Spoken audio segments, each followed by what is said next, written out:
আজ তোমাদের সাথে কিছু গল্প করতে এলাম। তোমরা হয়তো আমাকে কেউ চিনবে না। আমি একটা নিম্ন মধ্যবিত্ত ঘরের মেয়ে। তো একটা নিম্ন মধ্যবিত্ত ঘরের মেয়ে হয়ে কিভাবে আমি পুরো জীবনটা সংগ্রামের সাথে কাটালাম, সেই ব্যাপারেই তোমাদের সাথে কিছু কথা বলবো। যখন একটা ছোট বাচ্চা জন্মগ্রহণ করে, তখন সে কিছুই বোঝে না। সে শুধু তার মাকে খোঁজে।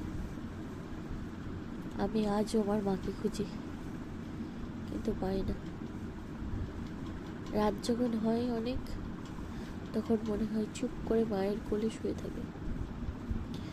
আমি আছি, খাট আছে, বালিশ আছে, কিন্তু চারিপাশে মা নেই। এই কষ্টটা কাউকে বোঝানোর মতো।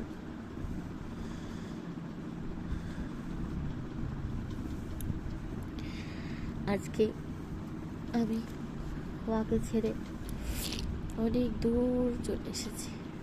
চাইলেও আমি এখন দৌড়ে গিয়ে বলতে পারবো না যে মা, আমার খুব খিদে পেয়েছে, আমাকে কিছু খেতে দাও। একটা সন্তান হওয়া খুব খারাপ। কেন জানো? কারণ সে কিছুই করতে পারে না। আমিও কিছুই করতে পারিনি আমার মার জন্য।